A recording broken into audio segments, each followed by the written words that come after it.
When firstly I started the e-GMAT course, I looked at the quant section and I thought, man, this is some long hours. So, and I did know, and I was really good at quant. So I did not know about the pace engine.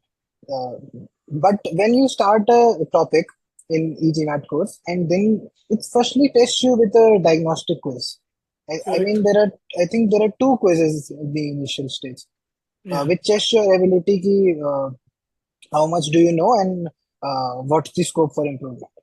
So I gave those quizzes and scored around above 90% in all the quizzes. So Mm. when I saw that all the sections, all the course videos have disappeared now, and we just have to take the final diagnostic test. Yeah. So and on the portal it showed you have saved something 7 or 8 hours for this section. So after all the sections that were completed, I visited that Scholaranium portal and gave there are I think medium cementing quizzes and hard cementing quizzes Correct. for Correct. for every sections. Mm. And medium section is you pass the medium section, then there is a 70% accuracy. Or Correct. 80% accuracy. 70% is good. 70. And hard is like 50% accuracy. Sorry, Yeah. 60% accuracy, I think. 60%. Yeah. So I thought the GMAT does demand that kind of accuracy, but it's showing that only 70 and 60% is needed to pass the quiz. But when I saw the questions, they were of utmost superiority. Matlab, it was like JEE mains level, I think. Some questions were there. So, yeah. So that really helped in the journey.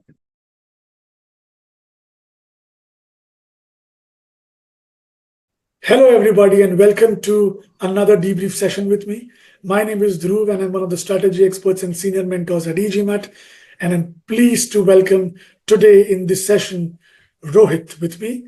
Rohit recently scored an impressive 655, but his journey has been a long one. And to understand his journey in numbers, let me say Rohit began with a modest score like many of us at a 515, right, which translates to a 36th percentile. And from that 515, he's improved to a 655. So that is a 140-point improvement. Let us dive further deep. Rohit started his quant journey at a Q82.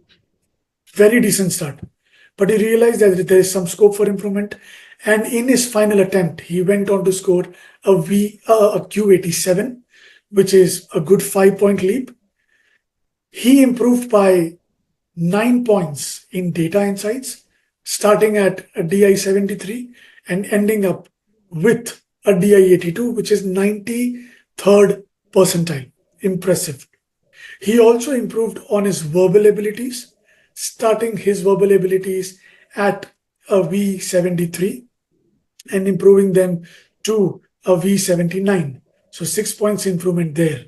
So Rohit has come a long way and he is gladly here to share his journey, all the ups and the downs, the highs and the lows, the decisions that helped him reach here, the decisions that today, in hindsight, he believes could have helped him do even better, maybe, right? But he has gladly agreed to share his journey with all you GMAT aspirants looking for some inspiration. Here's Rohit's journey for you. Welcome, Rohit. Thank you so much for being here. How are you? Thank you, Dhruv. Thank you for having me here. Yeah, it's great, man. It feels great from a 515 to a 655 score. Perfect. So, Rohit, I have been on this journey with you for quite some time. Observed you as a person from close quarters, observed your journey from close quarters, and I always knew that you're somebody who doesn't give up. You're somebody who likes to bounce back, and that is an attitude and a mindset that one needs to ace the GMAT, right? So Rohit, but let's start from the very beginning, right? It is important to understand which resources are the right fit for you when you start with your GMAT journey, when you embark upon a GMAT journey. What made you believe that e-GMAT is the right course for you and a course that will probably help you succeed in your GMAT journey? So, bro, I made a lot of mistakes in the starting because I didn't know anything about the GMAT. I just had one resource GMAT club with me. Right, So it all began in January this year. So I right, thought ki all was going well with my job. So I thought ki I had to I had to pursue an MBA. So why not right. pursue GMAT? True. So I started with GMAT, but the very first mistake I made was I did not give an official mock at the very beginning. Correct. So, so I started with the GMAT official books for Quant and Verbal, and then Mhm. prepared a month or a month and a half with GMAT Club resources and using questions from the GMAT official books, and Right. then gave the official mocks, and then scored a horrible 515 in that. So I was feeling very devastated because I just lost 2 months of my time, and this was a very bad score for me. Yeah. So then I researched a bit and contacted e-GMAT. How should I pursue further? So uh, had a call scheduled with your team, and they said ki the very first mistake which I made was not taking an official mock right away. Right. So the first thing is when you are starting for the GMAT journey is to take an official mock right away. Don't Mm. care ki the mock is being wasted or just take a mock and Yeah. get to know your potential. That would help Yes. you save a time and know your weaknesses. True. True. Yeah.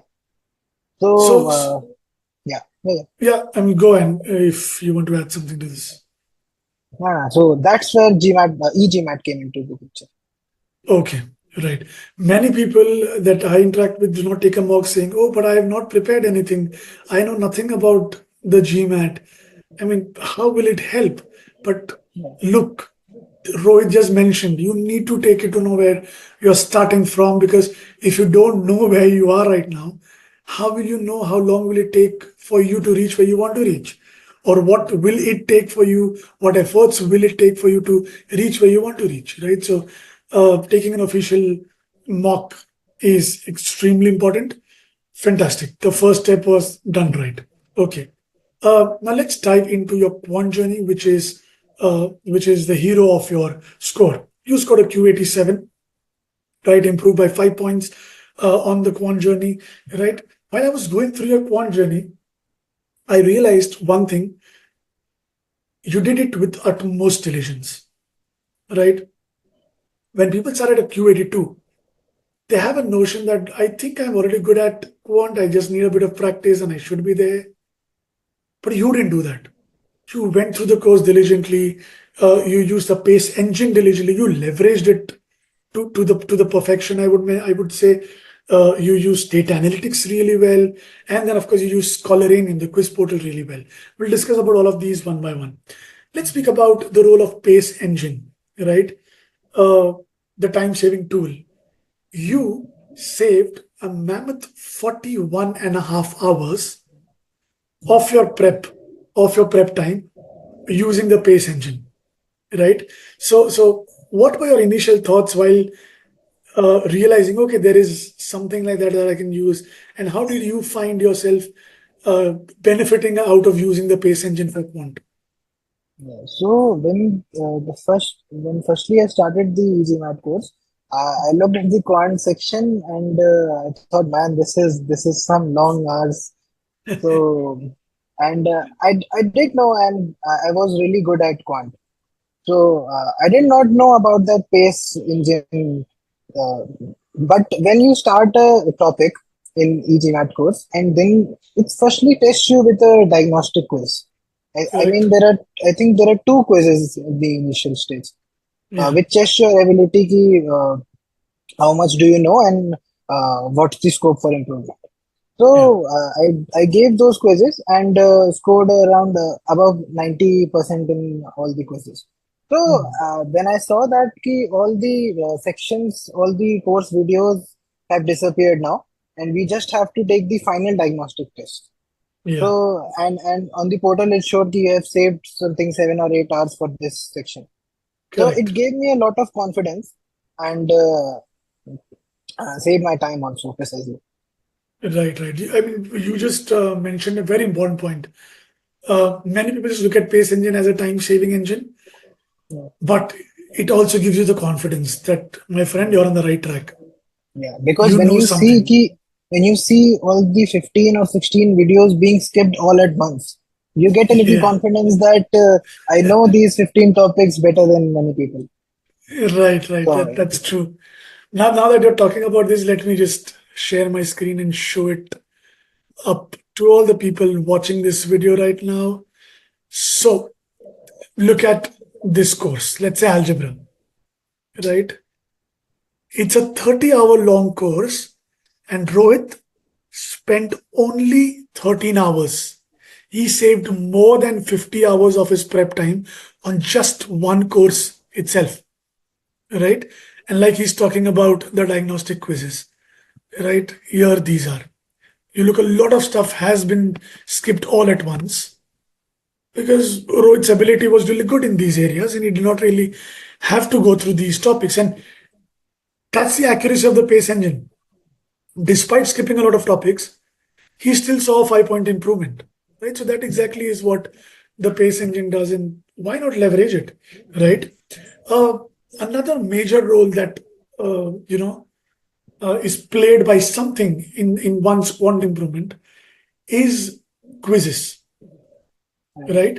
And at e-GMAT, we have Scholaranium, which is a quiz portal, which again you extensively used and you were doing really well, right? Of course, after you speak, I'll show your stats, and people will be amazed to see how can somebody do so well. And those questions are tricky, right? So, Rohit, I want to understand from you, what role did Scholaranium questions and the quality of those questions play in helping you improve from a Q82 to a Q87? yeah. So, as I told you, I think I was good at quant because I'm from the engineering background and given papers like JEE mains and advanced, so quant was Yeah, my strongest section. And man, I love doing quant.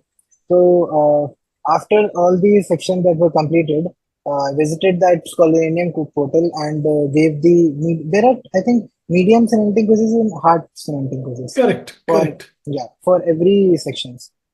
Hmm. And medium section is you pass the medium section, then there is a 70% accuracy.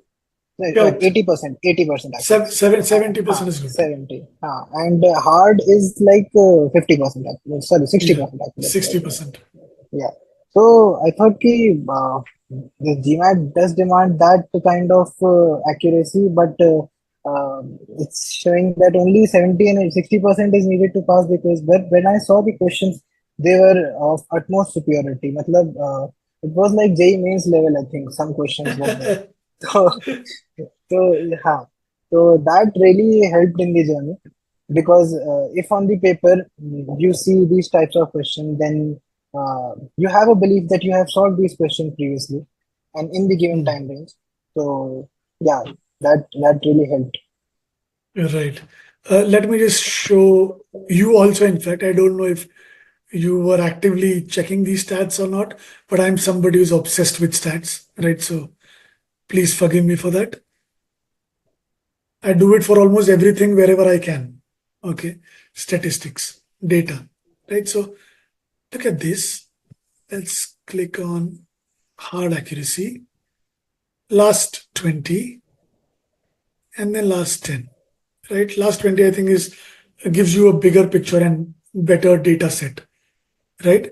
So the last 20 accuracy of hard questions for you in number properties was 60%, word problems was 60%, algebra, where you saved more than 50% of your time doing the course, you skipped more than 50% of the course, you scored a 75% there by just going through what was needed. And then advanced topics again was a 60%, right? And if I just show your, look at this, these tall towers, right? The cementing scores, right? And I think you've done really well on WP cementing, hard cementing, which is extremely troublesome for most people. People struggle here, but Yeah, you were because doing this with because word ease. problems are like it's a 5 6 line questions, and you Right. have to complete that within 2 minutes. So that can really throw you off your game. Yeah. True. And then look at your algebra scores. Relaxed timing, you were like just scoring almost 100.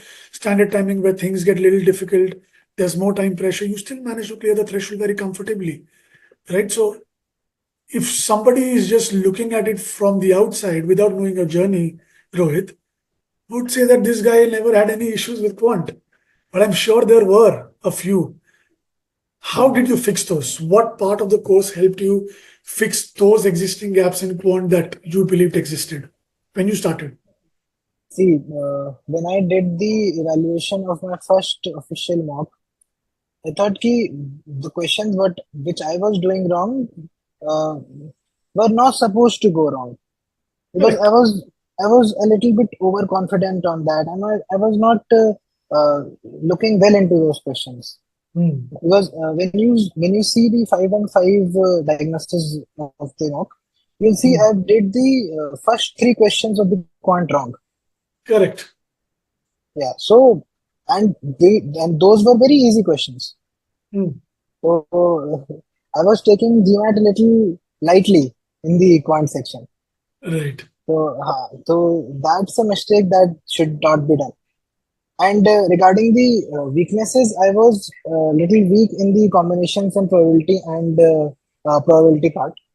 Right. So actually, I did not skip most of the videos in that section, because Hmm. I needed to see what was the gaps I was Right. facing. Yeah, so Right. uh, I did spend a little time in the algebra section, but most of the time in the permutations and probability section. Right. Yeah, so Right. that's also a big advantage of the pace effective engine. How diligently were you maintaining the quant error log? Yeah, so in the starting, I was not maintaining an log, but when the improvement was not getting there, I think I had a call with you regarding that. So Yeah. you said ki you have to maintain an error log regarding this, because Right. though you think it's your strongest section, but there are weaknesses that need to be analyzed.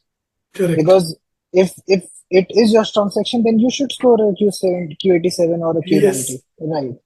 But you can't say ki you're scoring a Q83 and you're saying it's your strongest section. Oh, yeah. I remember this conversation Yeah, really well. right. I was really upfront and straight that it should Yeah, so show, that right? so that hit me. Yeah, yeah, yeah, I remember this. Okay, So I started nice. focusing on the questions really effectively. Ki I Hmm. was reading the questions correctly, because uh, the language is such that ki you can miss something. And when you Yeah, miss something in quant, you get the answer and it's in the option, but it's not correct. yeah. So that really affects your accuracy. I think translating those numbers to English is, I think, what is a very important skill Right. to Right. have in quant. So sometimes when you are overconfident in quant, the thing happens ki you see the questions and you think ki, I know this, and Yeah, due to overconfidence you start writing and solve the questions and get to a wrong answer. You mark it. right. Though you solve the question in 30 seconds or 40 seconds, it's of no use.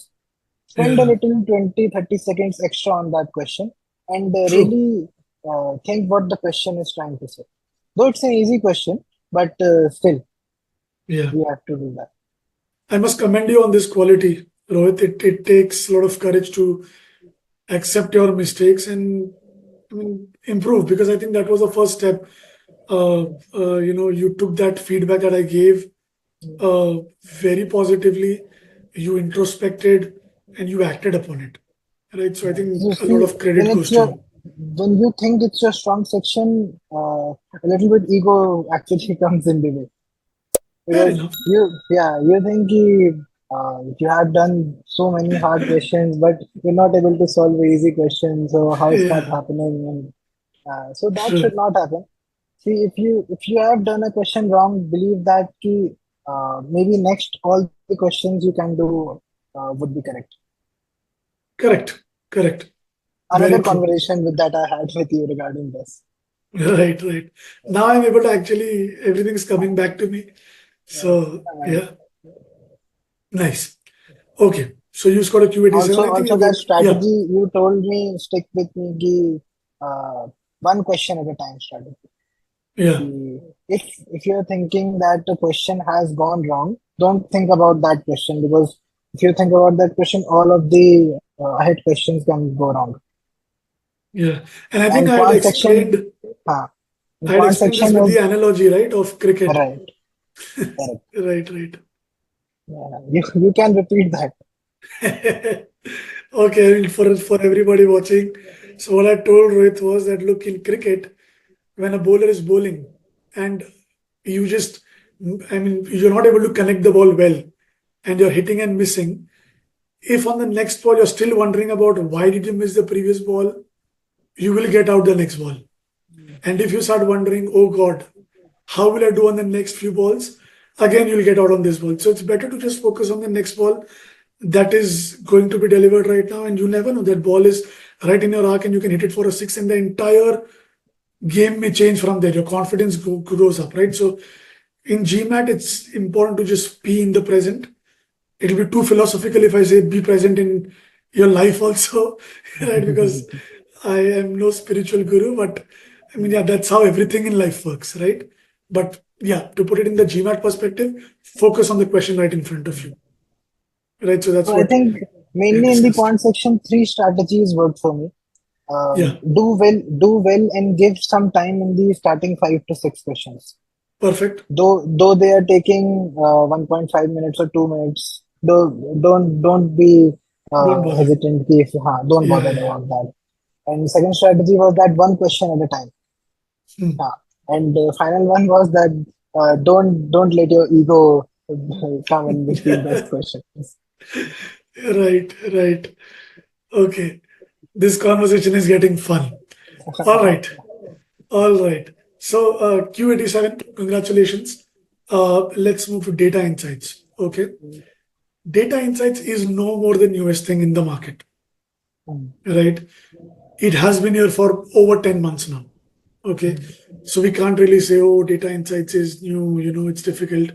But having said that, two major issues that students, GMAT aspirants face with data insights. One is lack of variety of questions and quantity of questions, good quality questions.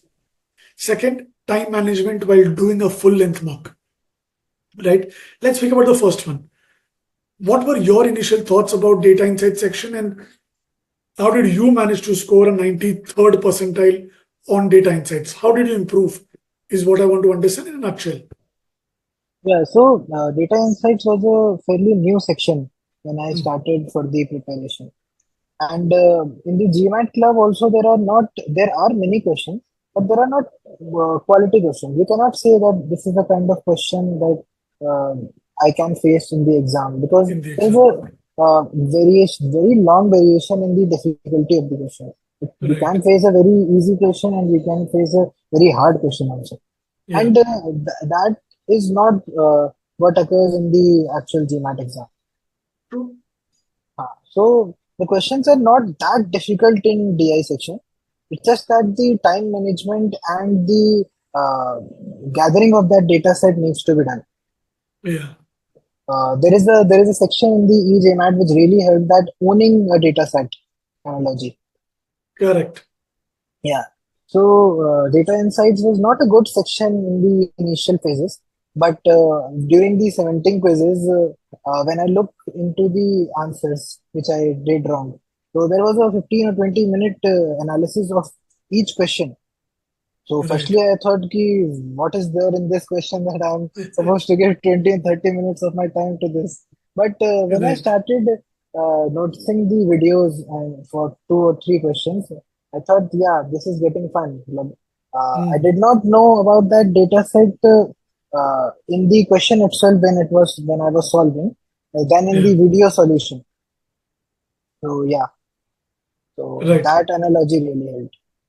If you would just don't look at elaborate. don't look at the question right away after seeing the data set. Okay. Give a minute or 1.5 minutes of your time into the dataset. Ki what are the exact columns and what is the value and what exactly is the trend which Hmm. it is asking. Then you look at the question ki yeah, then it can be solved. Right. I was actually going to ask you the same question, but you answered it before I could ask you. As to, I was going to ask you about how do you elaborate a little bit on more on owning the data set. You just answered that. So Right. that is fine. This is exactly what is owning the data set. Right. Okay. Fantastic. Let's speak about the variety of questions. Right. When you were going through not just Scholaranium, but also the course content. Right? Did you experience that there was a huge variety of questions and you were always answering a new question? And how did that help you get exposed to a variety of data sets that usually people face in the test? Right. So, GMAT offers four types of sections: DS, graphs and tables, MSR, and two-part PPA. analysis. Yeah. Ah, right. So, these were fairly new sections because when I started the GMAT official mock, which I gave, but I did not know ki, it's the section called graphs and tables or two-part analysis, right? Mhm. So, using the Scholaranium and the e-GMAT course, it was really helpful. Ki I was able to find ki which section I'm strong at and which section Right. I'm weak at. So, you could see the stats. It would show you that I was strongest in the data sufficiency section because it was Correct. fairly related to quant, and I thought quant was the strongest section. That's why it was reflected on that. Yeah. But I was weakest in the MSR section because Mm. it's a fairly new section and there are three tabs of whole amount of knowledge to be analyzed and Yeah. yeah. So because when you start with the MSR question, there are 3 to 4 questions that needs to be answered, and when you are Correct. spending 3 or 4 minutes of your time in the or owning the data set, then it can really it can show that the time is getting now the time is It's less now, huh? wasted. Yeah. Yeah, so that needs to be really accessed well in order to do Mm. good in uh, GRDI. Right. Right. Also, with time management, I think the issue lies only when people get stuck on a particular question. Correct. And it's extremely important to leverage the feature of reviewing questions. That is, putting a particular question for review and then coming back if you have time so that you can look after the other questions as justifiably as you should, right? Rather than rushing through. Right. So GRDI is not that section that you can solve each question in 1.5 or 2 minutes Yeah. because that's why the questions are less in that section.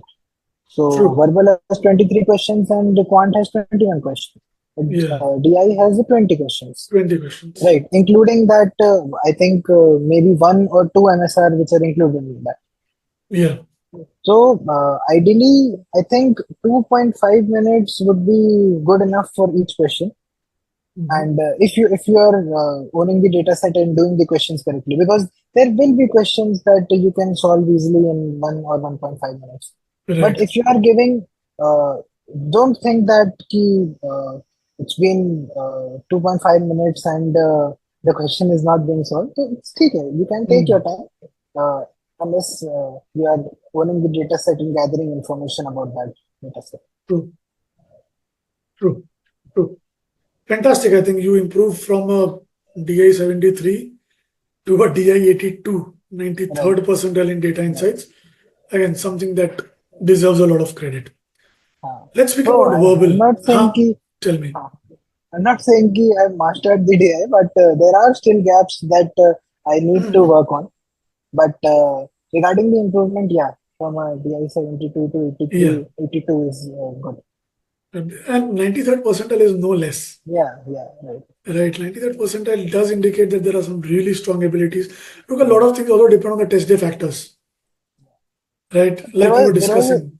a yeah, yes. You were saying something. There was a So I was saying that there was a lot of gaps. The mistakes that I was doing in the initial phases of DI when giving mocks and during the unofficial first mock and the decision that I took in the exam. Right. Yeah. The main thing is about not getting stuck. This is for everybody. Not Don't getting get stuck. stuck on a question, Yeah.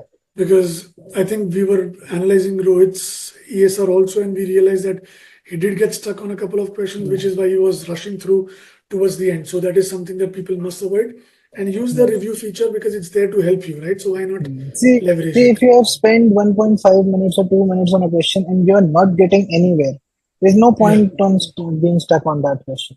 Okay, there correct. will be a better question that you can answer, and there might be Yes. a easy. Suppose, see, if you have found a question that's a little bit hard, and you're not able to solve that. Okay, you did the question wrong. Then GMAT DI is forgiving, and suppose the next question will be of a medium or an easy ability that Mm. you can solve in 1 or 1.5 minutes, right? Yeah, And then you solve all the then you give a streak of the correct questions, and right. suppose you save 5 minutes of your time. Go to that review section and Yeah, correct that question. yeah. Makes sense. Makes sense. Right. Thank you so much on that. So let us discuss a bit about the verbal section, right? You did improve by 5 points there as well, right? So I'm really sure that you were doing something correctly, right? From when you started at a, let's say at a 70, 374, right? So how important or how helpful was pre-thinking to help you improve your CR abilities? Great. So I was horrible at verbal.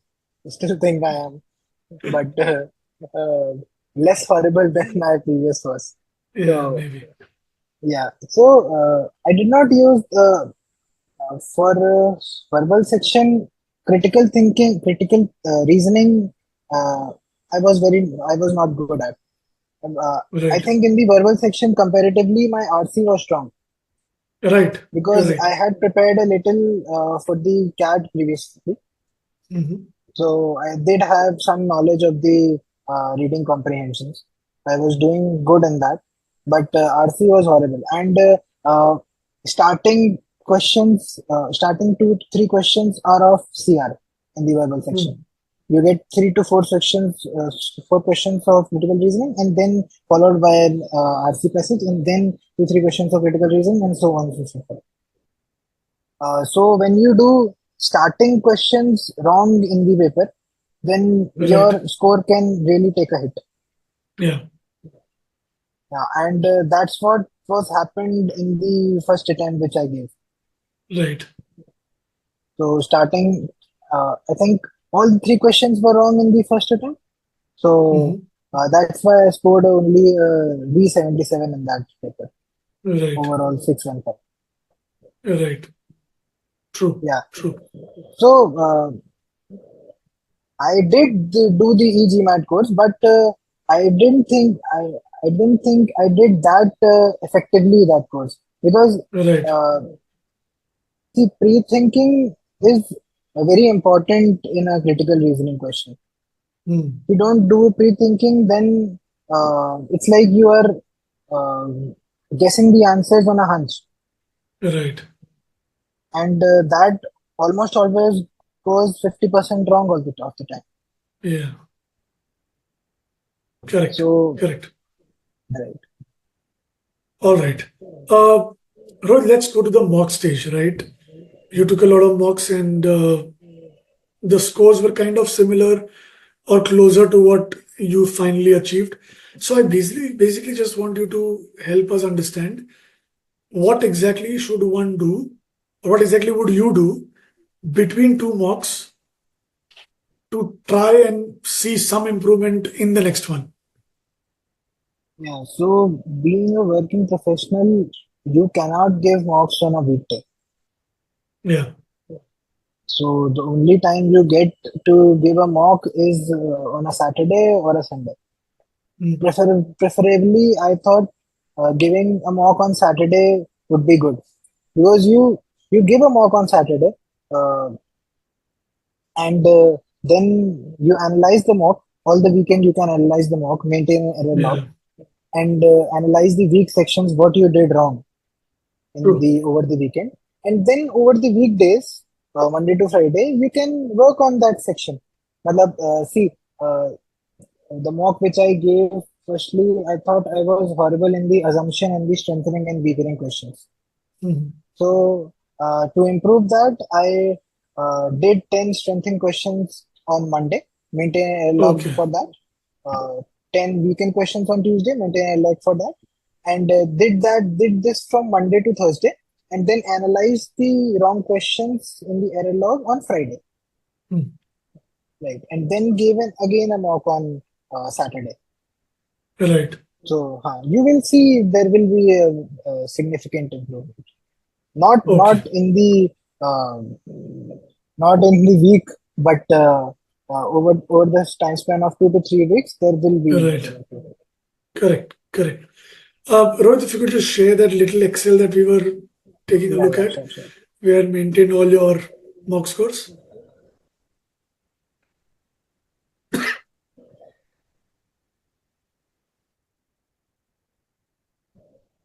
Yeah, so this was the mock score error log. Yeah. And, so I gave 3 mocks from the GMAT club, Hmm. and the last 4 mocks are the official mocks 3 and 4. Right. So Two 4 and 5 attempts. are the, yeah, 2 attempts. So Mm. 4 and 5 are the official mocks 3, and 6 and 7 are the official mocks 4. Right. So Right. here you here you could see that I was really good in the quant section. Matlab starting I was not good because I was taking my ego in between. That was scoring Yeah. 80, and then you can see there will be a significant improvement from 85, 86, and I scored a Q90 on the 90 QMATs. as well. Yeah. Yeah.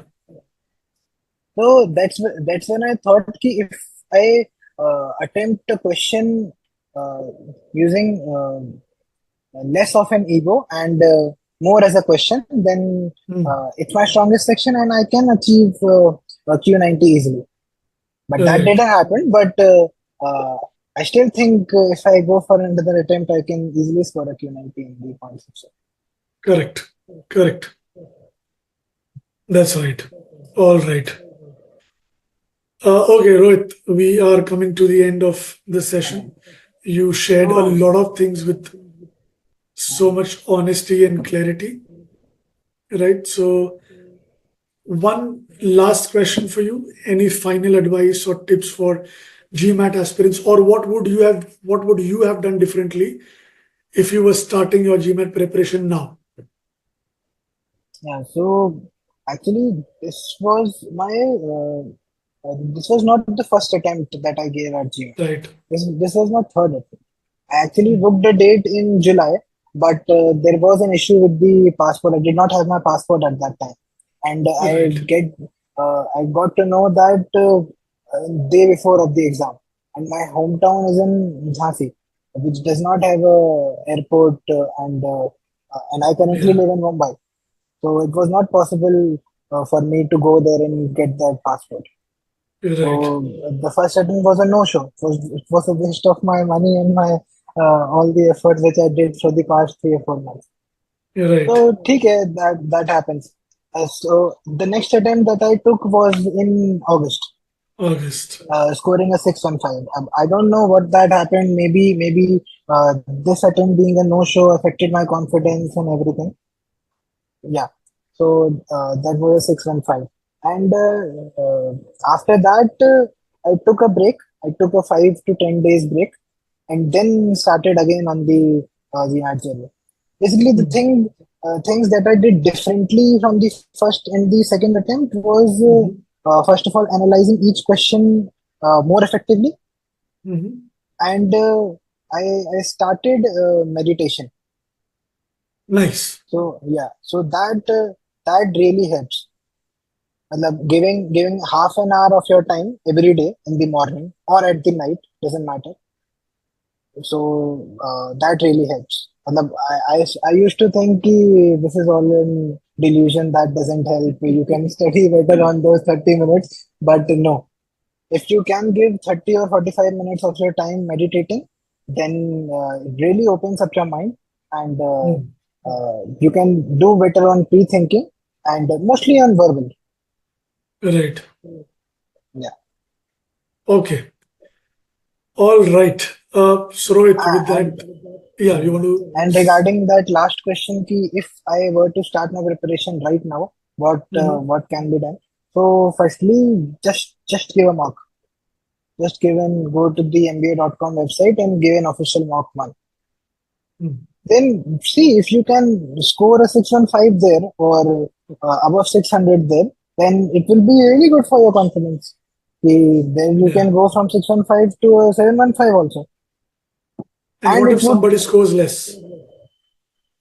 so then, Come to okay, e-GMAT. yeah, you can come to e-GMAT, or at least not come to e-GMAT, but get your score reviewed by a e-GMAT professional. Because I Right. don't know, I did not get my score reviewed from any other uh, Right. company. Course. Yeah. Yeah. Understood. So Fair enough.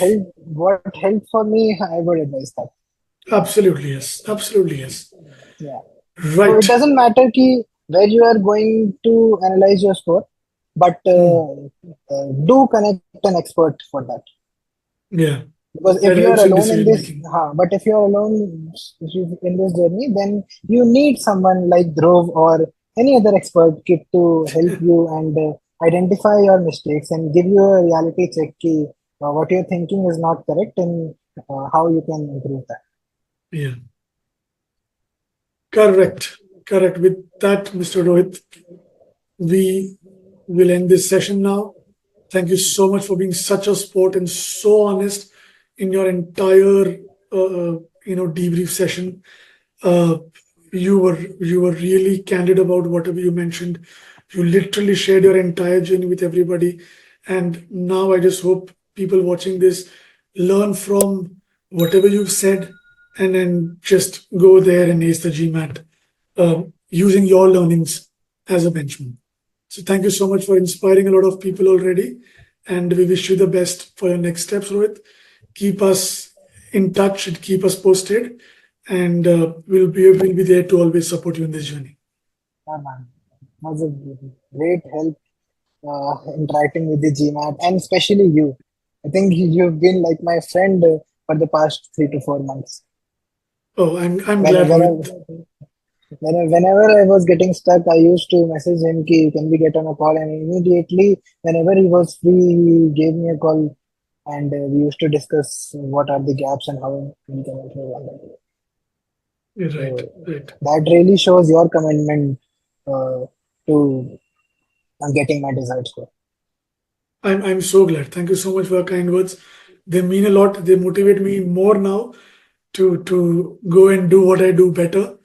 Right. And thank you so much for such kind words, Rohit. Thank And you for again, having wish you me. the best. Please stay in touch. Thank you. Thank you.